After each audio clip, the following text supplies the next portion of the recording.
Well, thank you. Thanks, Tony. Thanks for the council for this opportunity to share with you what I hope will be a pretty exciting development in mental health services. I thought we'd start first with a bit of framework for this, because some people here would say, wait a minute, you can't really prevent psychotic disorders. So let's start with a very distant framework. If you remember Holden Caulfield, his fantasy was that he was in a field of ryegrass in which were playing a group of children running around, but at the edge of which was a cliff over which they could fall to their deaths. And his fantasy for his life, of course, was to be the catcher.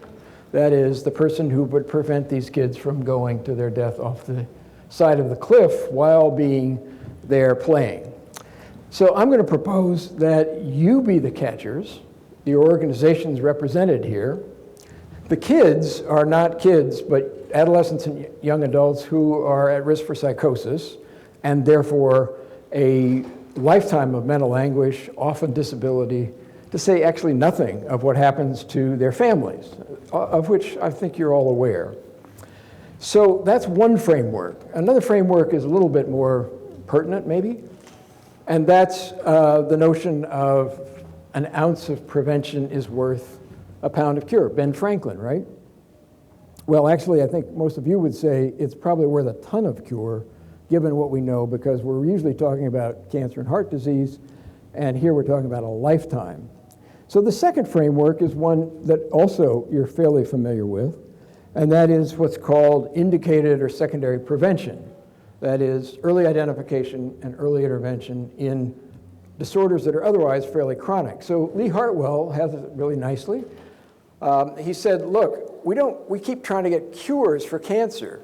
We keep ignoring the fact that we're already very successful if we intervene at stage 2 in cancer, which is having a tumor, but it's in place and it hasn't broken through the capsule and it hasn't metastasized. Because about 70% of people, let's say with cervical cancer at least, who are identified early don't go on to die of cancer.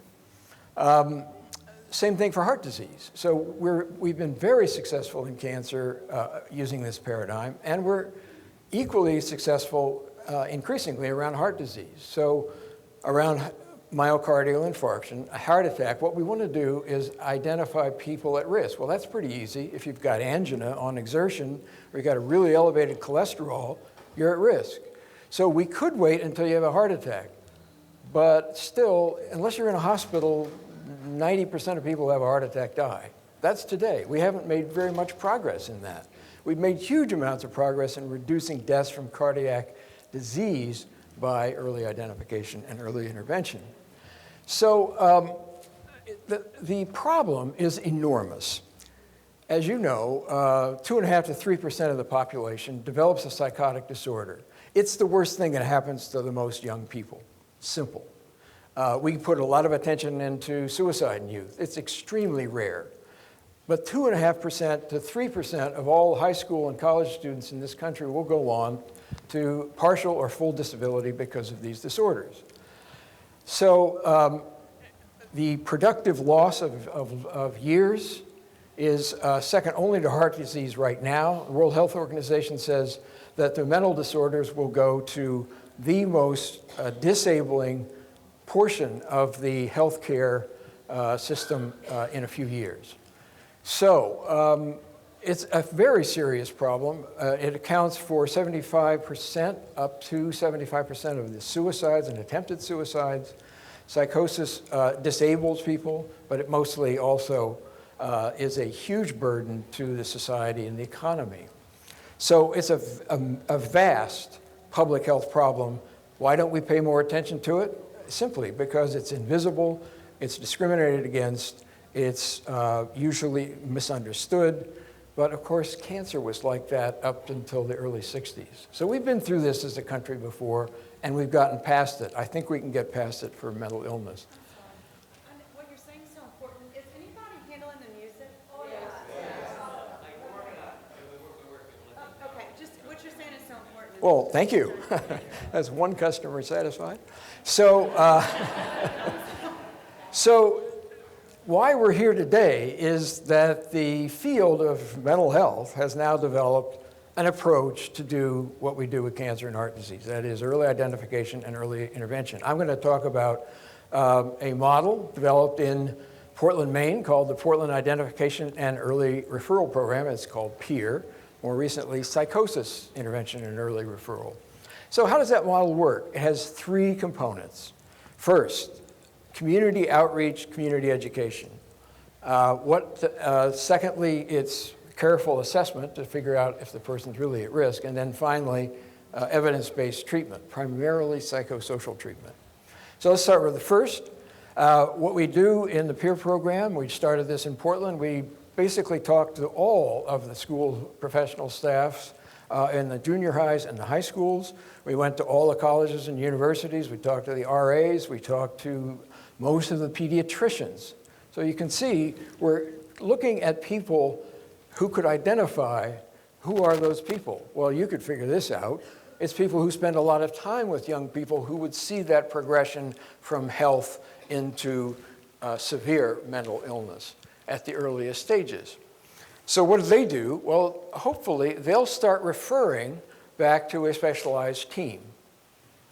The PEER team in this case, but it could be a specialized team in any community. So what's the second part? Well, obviously we have to figure out, does this person really stand a chance of getting a psychotic disorder? So we use something called the SIPS, the Structured Interview for Prodromal Syndromes or Symptoms. It's one of three evidence-based approaches. One's developed in Australia, another in Europe by the Germans. This one's developed at Yale by Thomas McFarlane, Dr. Tandy, and his colleagues, and it's sort of the North American standard. What does it look for? It's a cluster of early psychotic symptoms. So those could be early and unusual perceptual experiences, unusual fears that are not organized into paranoid delusions, but they're definitely at odds with reality. And then finally, subtle versions of negative symptoms, reduced emotional or social responsiveness. But almost always the beginnings of significant functional deterioration. What's that look like for a college student?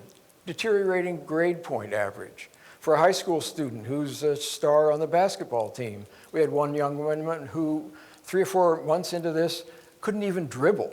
She literally lost the capacity to participate in athletics. And then finally, of course, this is occurring in adolescents and young adults that's the most pro-social phase of life. These young people, having friends, are then starting to withdraw away from them, starting to avoid, and even starting to avoid family contact. Then finally, what do we do once they're identified? Well, family-aided assertive community treatment. This is a new model. It was developed in New York, apropos what Tony was saying, in 1987. What is it?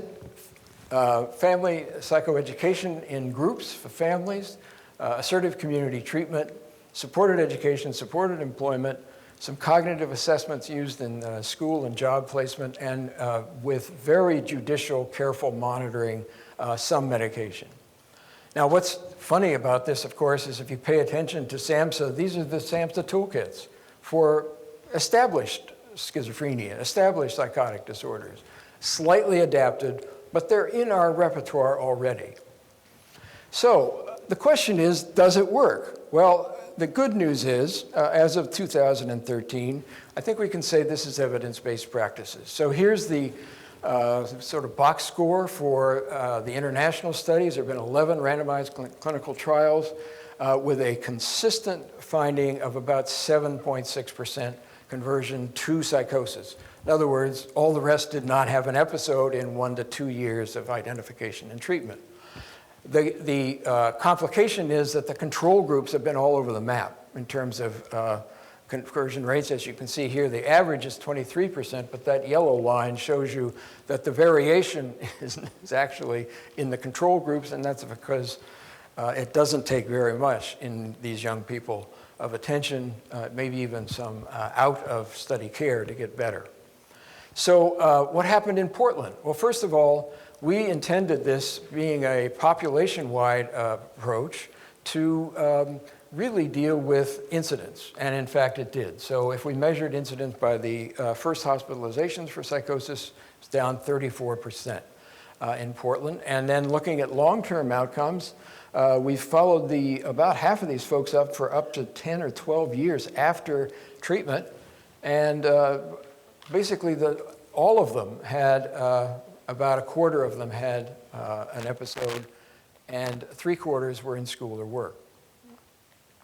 What happened if we replicated this across the country in 6 different cities? Robert Wood Johnson Foundation funded us to do such a study. And so we replicated the peer program, obviously, in Portland, but also in New York City, Ann Arbor, Salem, Sacramento, and Albuquerque. Same approach: community outreach, careful assessment, FACT treatment. What did we get? Well, same thing, 6% conversion rate, just exactly the international average. There was a small group that was already a bit psychotic. They'd been psychotic for 30 days. The relapse rate there was 11%. In other words, 90% of these folks didn't have an episode again, even if they'd already had one, and most had not. Secondly, everybody who was psychotic, even a little bit, wound up at the same level as the low-risk control group at the 2-year point. In other words, the average was no longer psychotic, let alone in most individuals. And then, like in our previous experience in Portland, 83% of these young people were working or in school when they started, and it was the same 2 years later after treatment. Now, that would be about a mirror image if they'd had a first episode, especially if they'd gone on to a second. In other words, about 17% would be working or in school if they'd had a first episode. So where are we? If you want further information, there's some contact information. I think we're ready for the next mental health reform in the United States. As Winston Churchill said, Americans always do the right thing after they've tried everything else. So our next reform could be adding prevention to our treatment services. That's what's happened in cardiac medicine. That's what's happened in oncology. We could do that too. The methods are identical. Pick these kids up early. What's different, of course, we're talking in cancer and heart disease about how people die late in life. You got to die of something, I think, right? Is that true? It does look that way. But you don't have to spend a life living like this.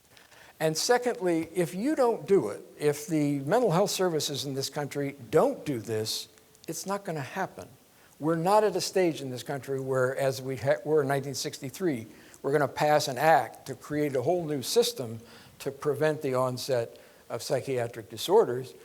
I think you folks are going to do it, or probably nobody else will. So in closing, I would simply say, you just might save some lives, which is more than Holden Caulfield actually even was able to fantasize about. Think about it. Thank you. Terrific. Great. Terrific. You want to just give that to Joe?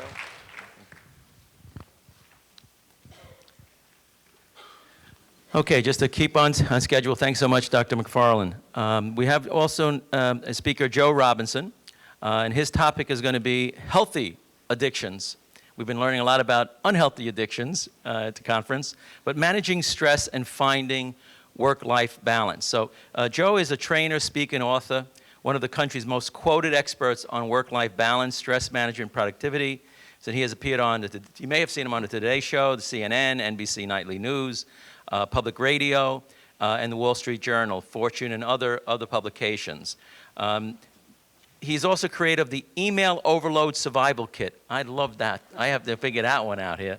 An audio roadmap out of messaging run amok. Please welcome Joe Robinson. Thank you very much. It's great to be with you guys here today. How y'all doing? Good. You know, sometimes what we're looking for is right smack in front of our faces. We just can't see it. Like when you lose your phone and you turn your place upside down, you try to find it, then you start to panic, and then you call from another phone, and then that sound starts emanating from within your purse, right? You didn't dig deeply enough. Or your coat pocket. You know, how does that stuff happen anyway? Or those missing socks. You know, sometimes it's like there's a laundry Bermuda Triangle out there. But that sock is not on the lamb. It's just right there behind the hamper. Just wanted a little alone time. Well, what happens if it's your life that's missing? Do you file a missing persons report? Yes, officer, I used to be here, and well, now I'm gone. Don't know where I went. You know, when was the last time you were so excited by a passion that people came up to you and wondered, hey, what's up with the grin, weirdo? Or when was the last time you had goosebumps from a woohoo moment? You know, when our life is missing, a lot of other things are missing too. Joy, fun, friends, and yes, meaning. Instead, there's a void. Now, humans don't particularly like voids, so we tend to fill them with things that relieve the emptiness. Addictions to work, busyness, Candy Crush, digital screens, drugs, alcohol. There's a long list. What we can't see is that missing life is right next to us. It's called play, and it's the lost and found department for your life. In fact, it is your life, not to mention the cure for a whole host of things that ail us, from anxiety to obesity, from shyness to loneliness. But we can't see it because as adults, we become clueless to what we once knew, that play is where you live. Instead, we have all sorts of derisive ways to describe play, right? So what do we say if we want to get rid of somebody? Oh, go take a hike. Go fly a kite. What could be more worthless? We'll let Amy Duran tell you about worth. I met Amy and her son Connor in Oregon a couple years ago when I was doing a book called Don't Miss Your Life on the Power of Play, and I went around the country and the world jumping in with people who had passionate pursuits, from dragon boat paddling to salsa dancing. Amy had just moved out to Oregon from Michigan after a divorce. It was a very painful time for her. She felt alone in a new town, didn't really know anybody, was fearful about her future. She has a son with epilepsy, and life wasn't looking too good. She's driving along one day, and she sees some kites in the air, and she happens upon a kite festival, okay? Well, she happens to have a kite in her car. She likes to fly kites, the two-handled kind. Stunt kites they're called, where you can do dips and tricks. So she gets out of her car, and she flies her kite. 5 hours later, she puts the kite down. So like people came up to her and just said, wow, this is amazing. How do you keep a kite going that long? And you're a natural-born flyer. So she said, well, you know, this is what I love to do. They said, come on, join us. So they taught her the tricks of the trade, and she became a festival performer herself. She performs in front of hundreds of people around the world at these festivals, and she's got thousands of friends now as a result of this thing that she picked up because she got involved in something that was worthless. And then her son Connor, he had a difficult time in school because of his epilepsy. He told me, I thought I was worthless. I couldn't do anything because of my epilepsy. Well, he started to learn how to fly a stunt kite, and he got good at it, and he started to win some festival performances. He wound up on America's Got Talent. I don't know, maybe some of you saw him there a couple of years back. Well, these days, life is totally different for Connor as a result of a worthless kite. He's got thousands of Facebook friends, and he's a national spokesperson for the cause of epilepsy. His health is a lot better because kite flying is medicine for worth, for loneliness, for voids. Play is not a character defect. It's the builder of character. It teaches us to go beyond our limitations and makes us resilient to life's setbacks. But we think, oh no, it's trivial. We can't do it. We can't go there. It's stupid. I'd be a fool if I got up and waded through that fountain with my shoes off, or I'd be a fool if I got up and danced to that band that's playing that song I just have to dance to, but I can't because I'd be a fool. Well, the research says that you're a bigger fool if you don't get up and dance, because there's few things more important than play, believe it or not. A study led by Alan Kruger at Princeton a few years ago found that of all the things on the planet, you're at your happiest when you're involved in engaging leisure activities. Emphasis on the engaging, because passive activities don't have that benefit. The average state of somebody watching TV is a mild depression, according to Mihaly Csikszentmihalyi.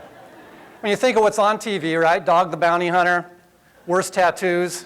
I mean, it's no wonder we're depressed, right? Well, there are other studies that show that the more active leisure life you have, the higher your life satisfaction. Well, that makes sense, doesn't it? In fact, if you dig into the research, you find something really amazing. Nothing succeeds like recess. And these are just some of the things, some of the benefits that you get. It reduces stress by being a great stress buffer. Okay, so you're still able to enjoy yourself in one part of your life, even if another part's falling apart. It's a great coping device. It increases positive mood, which we know builds resilience. The more positive emotions that we have going at any given time, that's a buffer from the hard stuff that's coming at us. And increases self-esteem like we saw with Connor and Amy. And believe it or not, it increases productivity on the job, playfulness. A study out of Taiwan, no less, found that. So play does an amazing amount of things for us, except we just can't see it. Play has the ability to do what no amount of rational straining can do. Break up the mental set. Now, we form ideas through associations. We put this one together with that thought together with this thought, and it's not very efficient, and we get into an association dead end a lot of times, where we're stuck in a pattern of behavior, pattern of thought. Play has the ability to cut through the rational logjam and bring new ideas and solutions forward. We don't know how that's done. But sometimes you can't think your way out of a pattern, but you can play your way out, okay? Play overwrites the code, okay? The moods and the stories that we tell ourselves that keep us stuck, that keep us from our appointment with life. Freud said that we have two main components in our life, love and work. Well, he missed one. It's called play, and I'd like to show you 3 areas of science where it all converges in this realm that we think is worthless, okay? So there's a consensus of scientists today that say humans have an overriding need to self-determine our lives, to write our own course, right, our own script. And we do this through intentional activities, so things we put together ourselves that satisfy 3 core needs: autonomy, competence, and relatedness, or connection with other people. And we do this through intrinsic goals. So we do it just for the sake of it. And so play is all of that to the nth degree. It's completely self-chosen, self-driven. Okay, we acquire skills like we saw with Connor and Amy. So we get competence. And then we do it with other folks. So, and it's got the intrinsic goal in mind as well, because we just play to play, not to get any external payoff. So it's a really powerful force. And then we move along to this other realm of science called optimal experience, pioneered by Mihaly Csikszentmihalyi. So we are at our best as humans when we're fully absorbed in the moment of what we're doing. That's what's called engagement if you're on the job, and it's called flow or optimal experience when your skills are meeting a challenge. And because play has different rules that you have to pay attention to, you can't focus on any of your problems in the other 2 tenses. So play is 100% now. Talk about the power of now, you're talking play. And it's also 100% experience. And researchers are finding that experiences make us happier than material things because they can't be compared to anybody else's experience. They're your internal event. So they don't lose their value through social comparison like other material objects do. And they're also important for our memories because they're interactive. That means the neurons that fire together wire together. We remember this stuff. And our memories are important because they tell us whether we like our life or not. In fact, you're as happy as the most recent positive and novel event you can remember. Now, this brings to mind Joseph Campbell and something he once said, which is that it's not the meaning of life we're after, it's the rapture of being alive. That's play. That's the rapture of living. So we got the preposition wrong. It's not meaning of life, it's meaning in life. And nobody illustrates that better than Richard Weinberg, a businessman in Chicago, who went out to dinner with his wife one night to a Mexican restaurant. They have a fine meal. And after the meal, the tables get pulled away, a dance floor opens up, and it's salsa dancing time. Well, Richard's wife is very excited about this, and she's trying to pull him out there to the dance floor, but he's saying, no, I'm not going to make a fool out of myself. I'm not going to flap my appendages around, no way. So she dances with the waiter all night long. So the next day he reconsiders. Well, she had so much fun dancing with the waiters, maybe I'll give it a shot. So he goes down to Chicago Dance and takes a lesson. Well, then he takes another one, and then another one, and soon Richard is hooked. Okay, he's 49 when he starts this. By the time he's in his mid-50s, he's dancing professionally in 14 different dance categories. He's winning some national competitions. Now, what I love about Richard's story is that he embodies the American dream for most of us, all right? He's a very wealthy businessman. He's a real estate investor, invests in Broadway plays, a philanthropist, got the house, got the family. But he said until he discovered dancing, he didn't know he wasn't really living. So let's think about that for a second. American dream, didn't know he wasn't really living. And he said something else. He said, now that I have dancing in my life, I feel like I have a purpose. Wait a minute. A purpose from dancing, from play? You got it. Eric Erickson, who studied the life stages, said that we're going to have three main questions when we get to the end of our days as we look back in life review.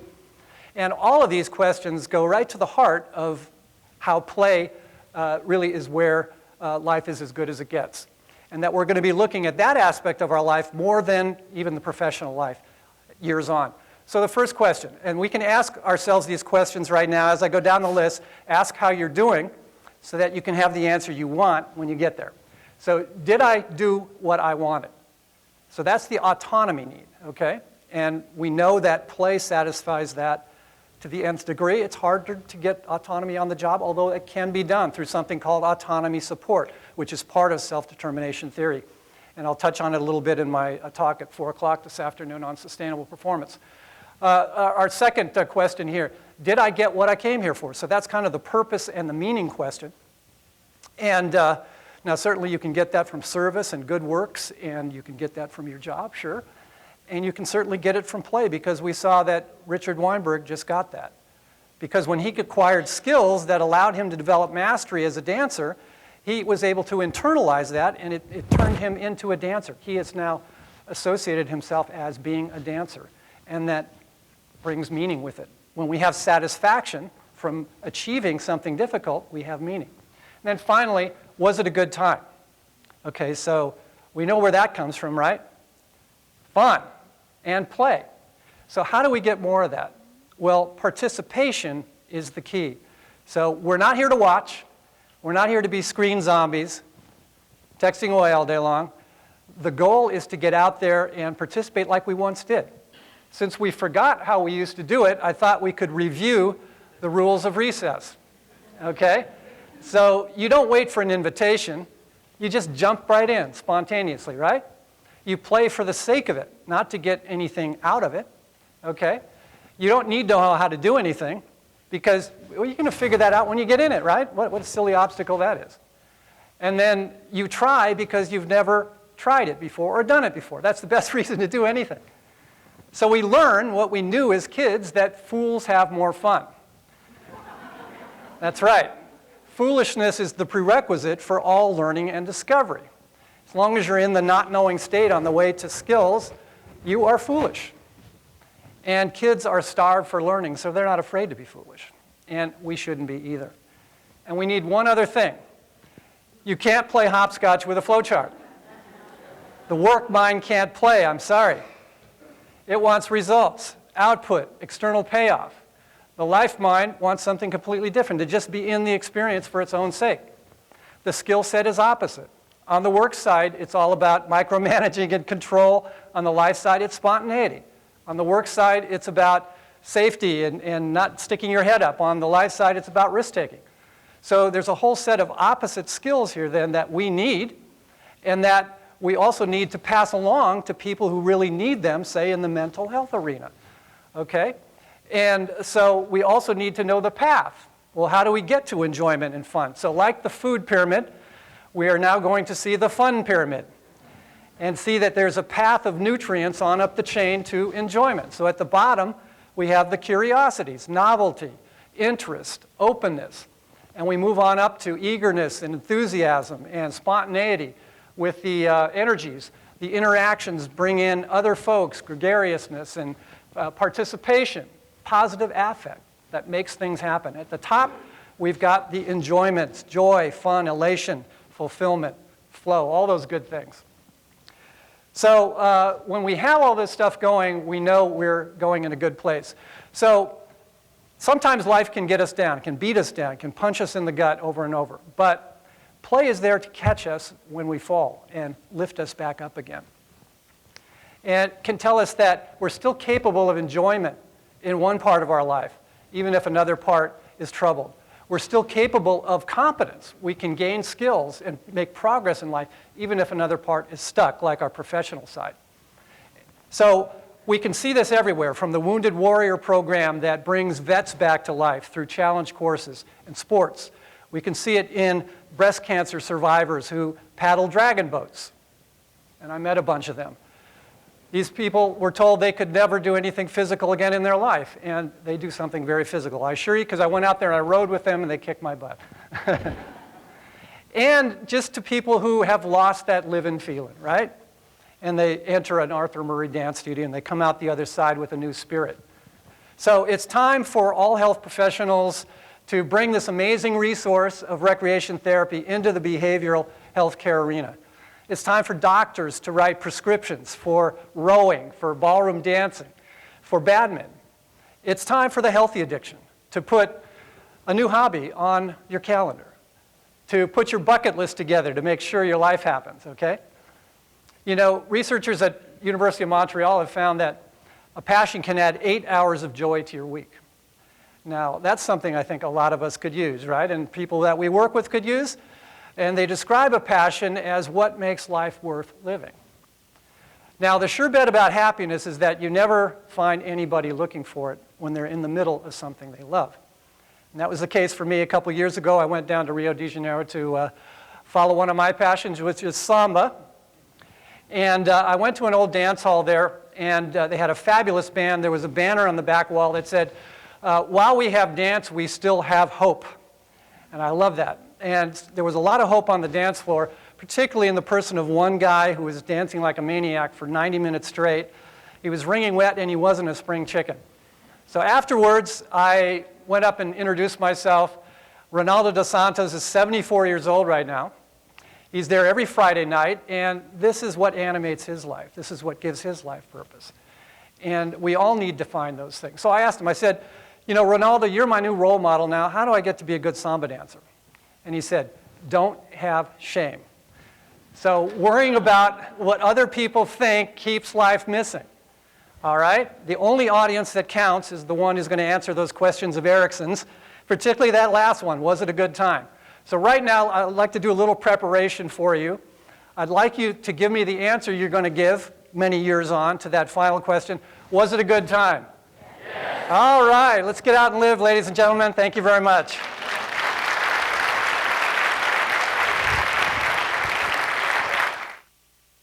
Thanks, Joe. Okay, thanks so much, Joe. Now I wish I had brought my guitar to the conference. I missed an opportunity. Our next speaker is Judge Stephen Leifman. Judge Leifman is a Miami-Dade County judge, a special advisor on criminal justice and mental health for the Supreme Court in Florida. Numerous awards that he's received in addressing this topic of ending the criminalization of mental illnesses, and he's been featured in numerous national and local media programs. Please join me in welcoming Judge Stephen Leifman. Thank you.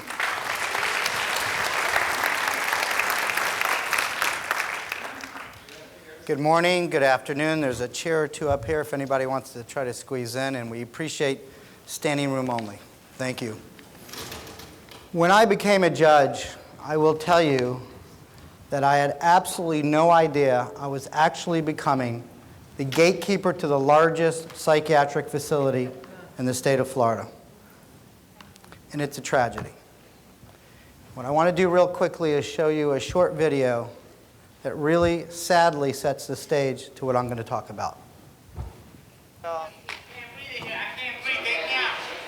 Prison insiders call this the forgotten floor, but it seems unimaginable that the horrendous, be it horrifying conditions of a jail spilling over with inmates suffering from mental illnesses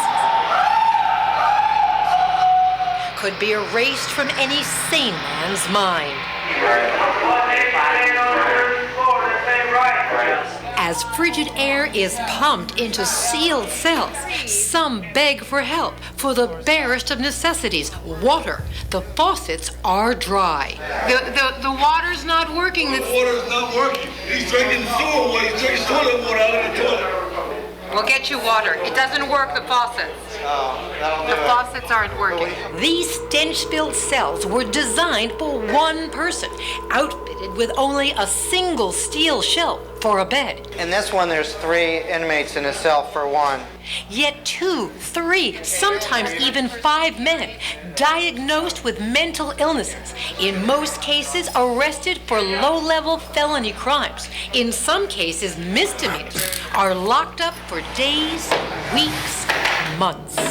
And therein lies the danger. William Weaver Sr. was caring for his 40-year-old son Bill at home, a son he... I can't breathe, get me out. Prison insiders call this the forgotten floor, but it seems unimaginable that the horrendous, be it horrifying conditions of a jail spilling over with inmates.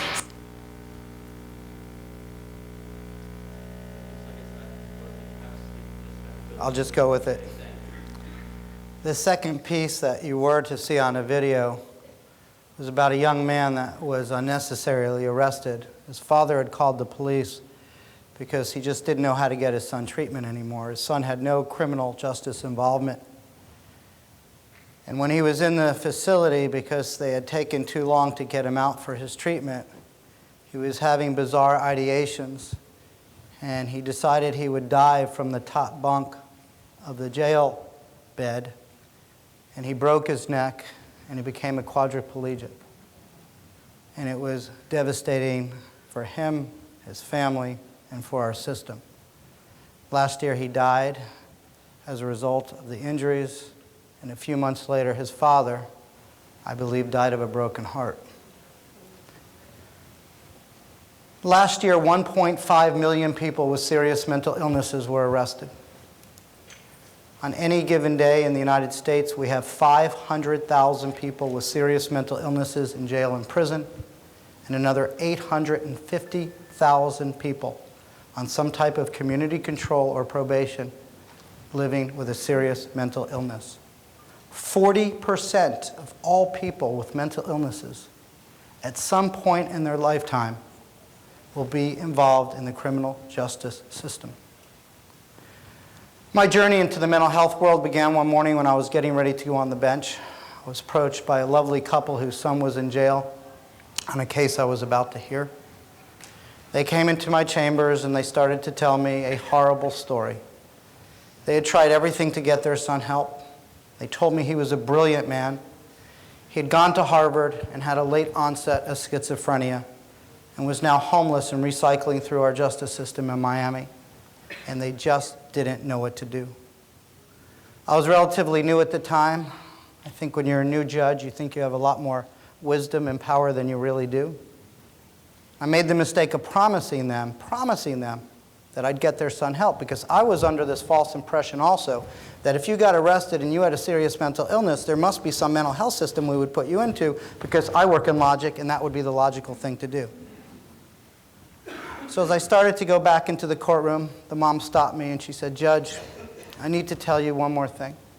My son is brilliant, and respectfully, he probably knows the system better than you do, because you see, my son is the former head of psychiatry at Jackson Memorial Hospital." I was stunned like you. I went into the courtroom, I called his case, he stood, and we started to have this remarkable conversation. Now, if I wasn't looking at him and I was just listening to our conversation, I was speaking to a Harvard-educated doctor who was brilliant and knew the system extremely well. And after a few minutes, I started thinking to myself, my God, is there something wrong with his parents? He was articulate, he was thoughtful, he was coherent, except he looked like a homeless guy who hadn't bathed in months. And I said to him, "Can I ask you one question?" I have to tell you, he was actually more respectful than the lawyers in my courtroom. He said, "Yes, Your Honor, anything." I said, "I just don't understand one thing. If you really don't have a mental illness," because he kept insisting there was absolutely nothing wrong with him.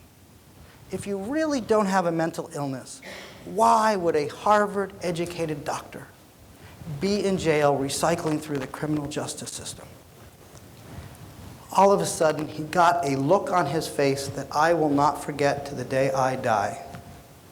He had the look of a hurt, wounded animal that was probably in belief that he was going to die. He had the most grotesque, fearful look on his face you have ever seen. And all of a sudden, he started screaming at the top of his lungs like a wounded animal. And he started screaming, "Your Honor, Your Honor, Your Honor, Your Honor, Your Honor."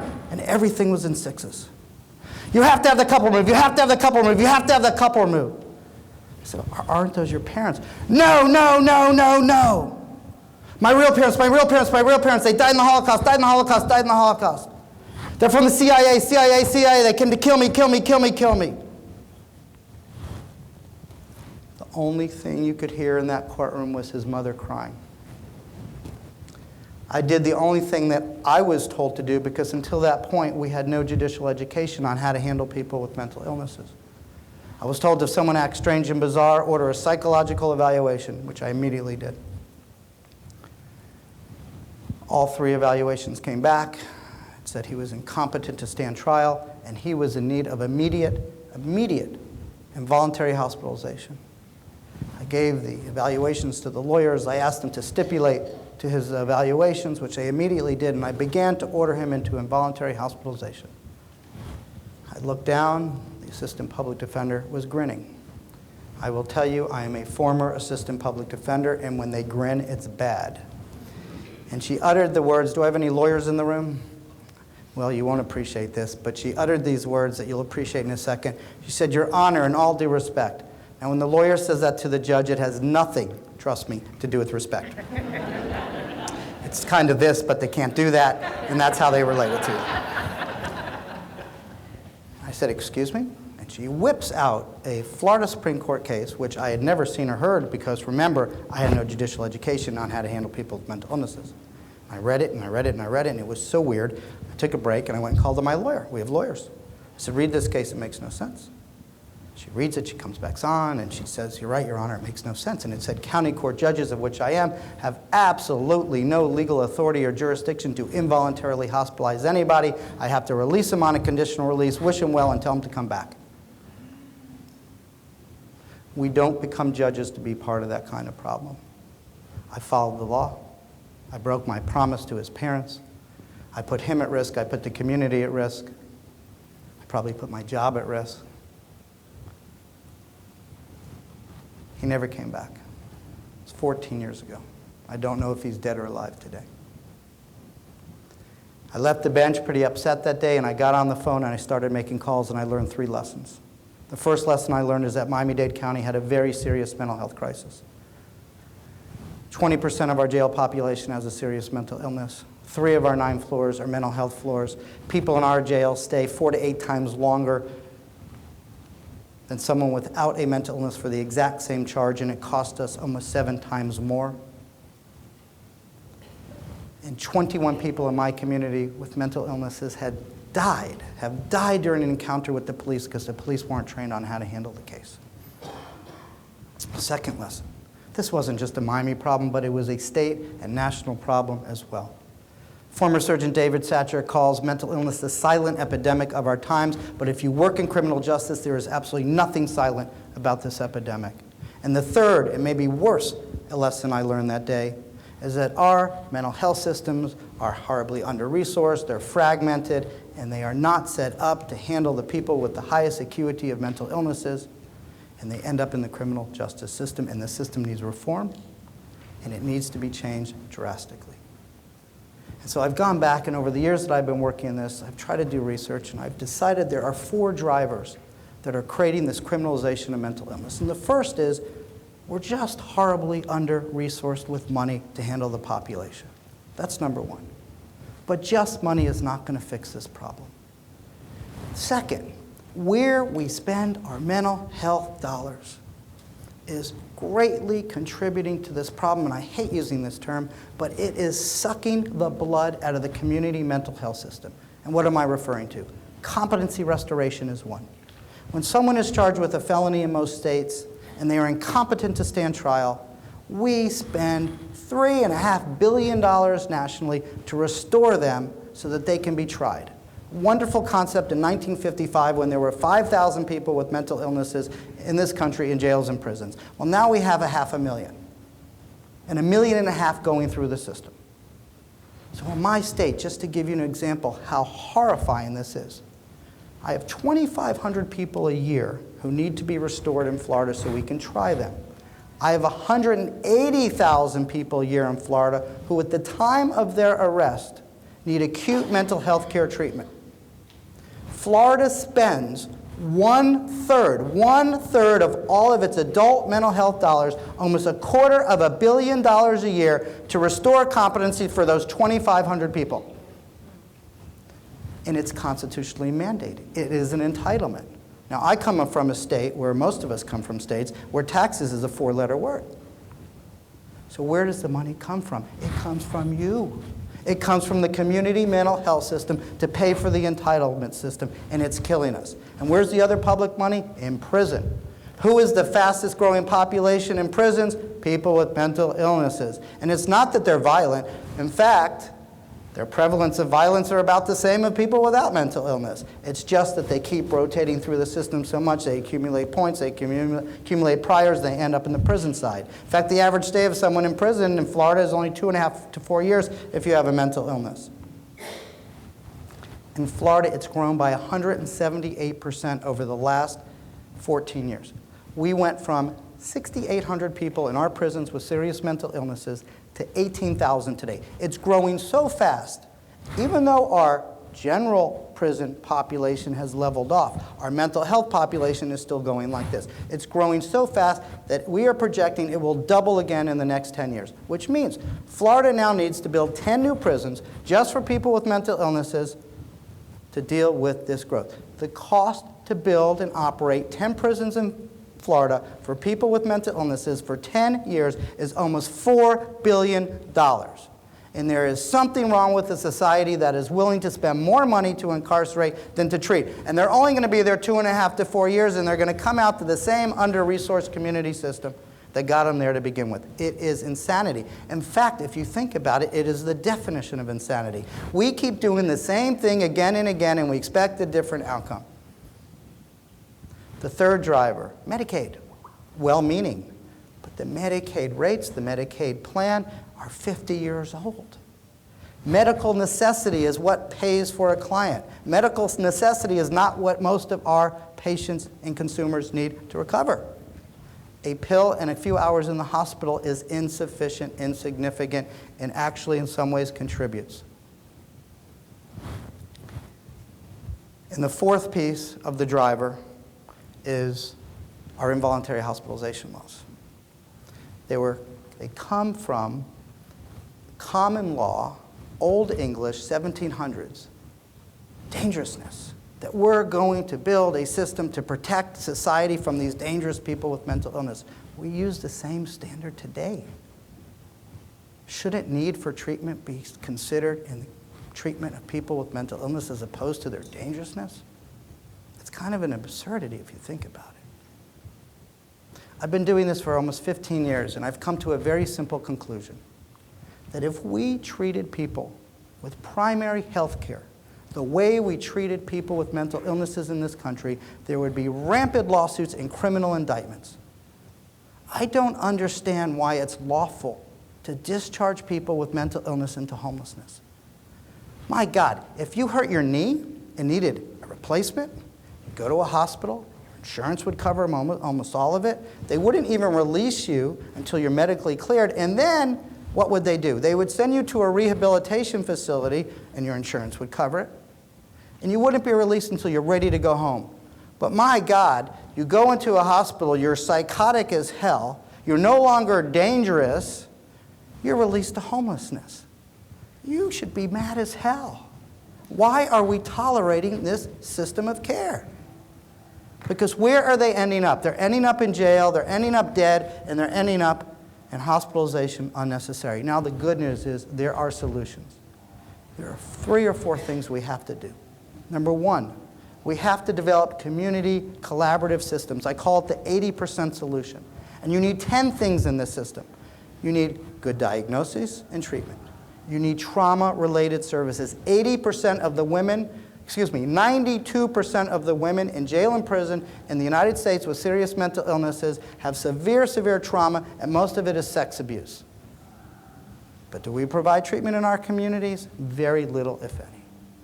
We need supportive housing. We need supportive employment. We need to deal with the criminogenic issues.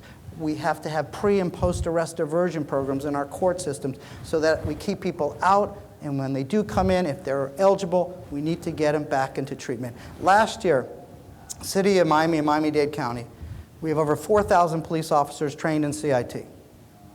The two biggest agencies, I have 36, every agency is trained. The two biggest did 10,000 mental health calls last year. The City of Miami did 5,000 of those calls, and out of 5,000 calls, they only made 5 arrests. The county, I don't have the data for this year, but the year before, out of their 5,000 calls, they made 9 arrests. So good that our jail audit plummeted from 7,800 to 5,000. We closed the jail last year in Dade County and during one of the worst economic crises of our time. It can be done.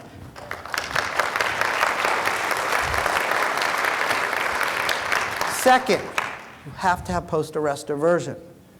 Our felony diversion program has saved Miami-Dade County 35 years of jail bed days. Our recidivism rate is holding at 6%, and our misdemeanor diversion program has dropped from 72 to 20% recidivism. It works. Treatment works, and we know why it works. And so also, part of what people need are good day activities. I was with Eric Kandel a few days ago doing a presentation, Nobel laureate in neuroscience. Going to a program like a clubhouse physiologically improves someone's mental health status because it generates all kinds of things in the mind that help people actually stay in recovery. It has to be part of it. But does Medicaid pay for any of that? No. We have to change that dynamic. We also have to get a good look at our involuntary hospitalization laws and figure out a way how we balance someone's right, but at the same time, we make sure they're getting the treatment they need because we're learning so much. We now know that we didn't even know 10 years ago that people that go for long periods of time untreated with schizophrenia get permanent brain damage. We don't let an incompetent person sign a contract. We don't let an incompetent person go to trial, but we're allowing them to make health decisions that may be permanently damaging their brain. We have to rethink this. And it can be done well, it can be done humanely, and it can be done appropriately. But we're not doing people a favor by letting them get permanently ill. I'm an optimist because I have seen such significant change in my own community. And I am convinced that if we begin to collaborate together and if we work on these issues together, we can truly rebuild a community system that does what it was initially supposed to do when the Supreme Court many, many years ago basically ordered the deinstitutionalization of our hospitals. Thank you very, very much.